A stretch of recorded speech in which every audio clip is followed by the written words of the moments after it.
साथियों नमस्कार। तो आज की वीडियो में TET, CTET, BEd, DElEd सभी परीक्षाओं के लिए सामान्य रूप से लाभकारी बाल विकास और शिक्षण विधि से संबंधित प्रश्नों का संकलन लेके आए हैं। तो आइए शुरू करते हैं। पहला प्रश्न है इसमें, निम्नलिखित में से अच्छी शिक्षा पद्धति कौन सी अच्छी शिक्षा पद्धति मानी जाती है? तो देखिए डी, विभिन्न वर्ग के बालकों हेतु शिक्षण की व्यवस्था के लिए विभिन्न स्तरों की शिक्षा संस्थाएं संचालित करते हैं। अगला प्रश्न देख लीजिए, एक सफल अध्यापक वह है जिसकी पदोन्नति जल्दी हो जाती है। ठीक है। अगला प्रश्न देख लीजिए, निम्नलिखित में से किस कारण आप अध्यापक बनना चाहते हैं? तो आंसर ये हो जाएगा, अध्यापक को आदरणीय माना जाता है।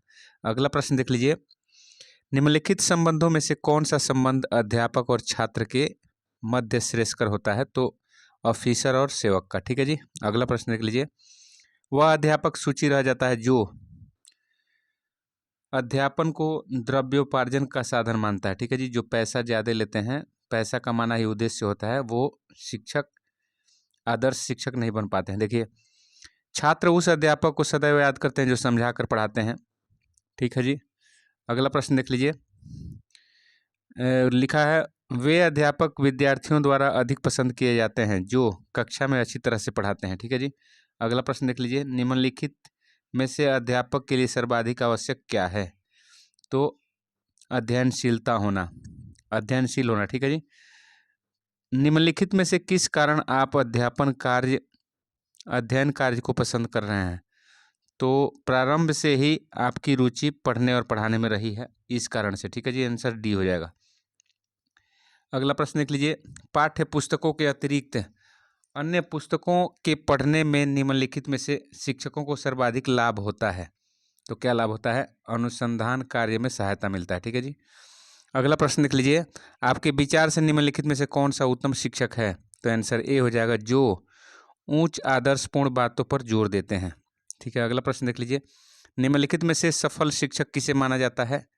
तो आंसर इसका ए हो जाएगा, जिसकी अभिव्यक्ति प्रभावकारी हो। अगला प्रश्न देख लीजिए, वह शिक्षक समाज में महत्वपूर्ण स्थान प्राप्त कर सकता है जो, आंसर डी हो जाएगा इसका, सामाजिक क्रियाकलापों में सक्रिय भाग लेता है। अगला प्रश्न देख लीजिए, अध्यापक के लिए निम्नलिखित में से सर्वाधिक आवश्यक विशेषता क्या है? तो विषय का गहन ज्ञान होना। ठीक है जी। अगला प्रश्न देख लीजिए, अध्यापक का सदाचारी होना आवश्यक है क्योंकि अध्यापक राष्ट्र निर्माता होता है। अगला प्रश्न देख लीजिए, शिक्षा के पतन को रोकने हेतु सरकार को निम्न में से क्या करना चाहिए? तो आंसर ए हो जाएगा, अतीत में गठित किए गए शिक्षा आयोगों का अध्ययन कर उनका क्रियान्वयन करना चाहिए। अगला प्रश्न देख लीजिए, शिक्षक के प्रशिक्षण में प्रवेश हेतु वर्तमान व्यवस्था को परिवर्तित करना आवश्यक है जिससे प्रशिक्षण का लाभ उठाया जा सके। इसके लिए क्या करना होगा? तो अध्यापन प्रशिक्षण केवल उन अप्रशिक्षित अध्यापकों के लिए दिया जाना चाहिए जो पहले बेरोजगारी से ग्रस्त थे। ठीक है जी। अगला प्रश्न देख लीजिए,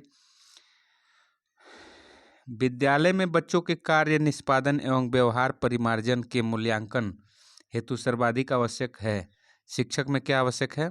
तो देखिए, नियमितता, परिश्रम, सहगामी क्रियाओं में सहभागिता एवं पक्षपात रहित परीक्षा संचालन के गुण। ठीक है जी। आंसर ए हो जाएगा। अगला प्रश्न देख लीजिए, शिक्षण को सार्थक, उपयोगी और सरल बनाने के लिए किन किन विधियों का प्रयोग किया जाता है? तो शिक्षण को सार्थक बनाने के लिए देखिए, आप निगमन और आगमन विधि का प्रयोग करते हैं, खेल और किंडरगार्टन का प्रयोग करते हैं, नाटकीय और योजना विधि का प्रयोग करते हैं। तो आंसर उपरोक्त सभी, आंसर डी हो जाएगा। अगला प्रश्न देख लीजिए, निगमन विधि कहते हैं सामान्य से विशिष्ट की ओर जाना। ठीक है जी। अगला प्रश्न देख लीजिए, मनोवैज्ञानिकों ने निगमन विधि को उपयोगी बताया है तो किसके लिए? तो उच्च कक्षा के छात्रों के लिए। ठीक है जी। अगला प्रश्न देख लीजिए,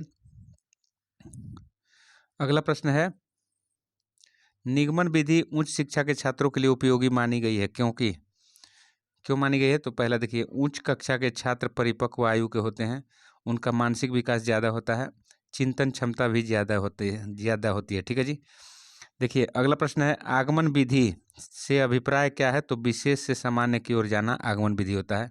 अगला प्रश्न देख लीजिए, प्राथमिक कक्षा के छात्रों के लिए निम्न शिक्षण विधियों में से अधिक उपयोगी शिक्षण विधि क्या है? तो आगमन विधि। ठीक है जी। अगला प्रश्न देख लीजिए, शिक्षण का खेल विधि निम्नलिखित में से किस वर्ग के छात्रों के लिए अधिक उपयोगी है? तो केवल शिशु वर्ग के लिए। ठीक है जी। अगला प्रश्न देख लीजिए, किंडरगार्टन अध्यापन विधि के जन्मदाता कौन है? तो इनका नाम है फ्रॉबेल।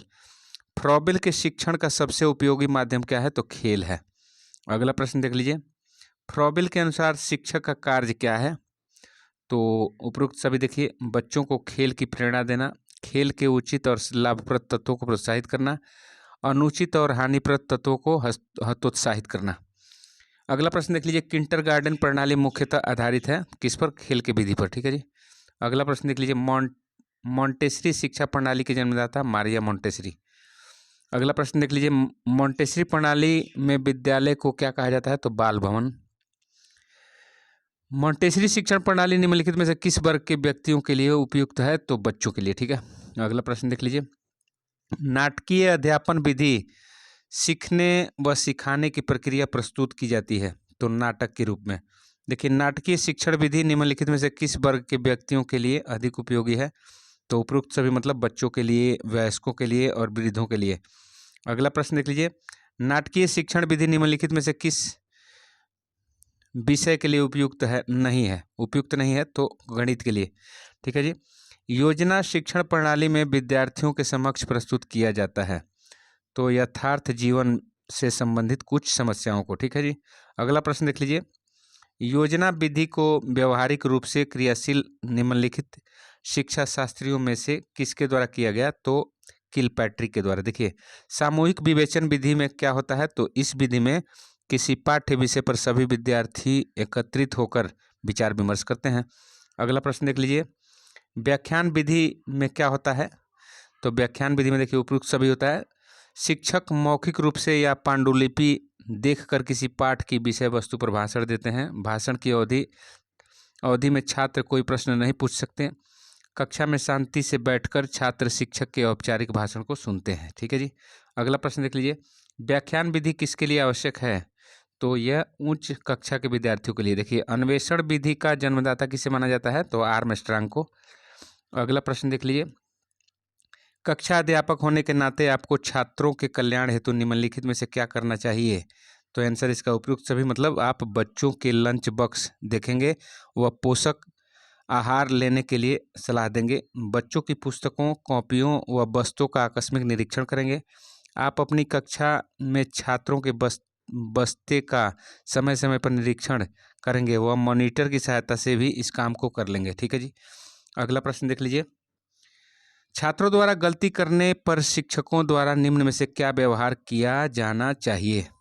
तो ऐसे छात्रों को बुलाकर उन्हें समझाएंगे, तभी उनके बारे में निर्णय लेंगे। ठीक है जी। अगला प्रश्न देख लीजिए, शिक्षक को अपने छात्रों के भविष्य के संबंध में निम्नलिखित में से क्या सोचना चाहिए? तो आंसर डी हो जाएगा, उनकी प्रतिभा का अधिकतम विकास हो सके ताकि वे अपने जीवन में सफल हो सकें।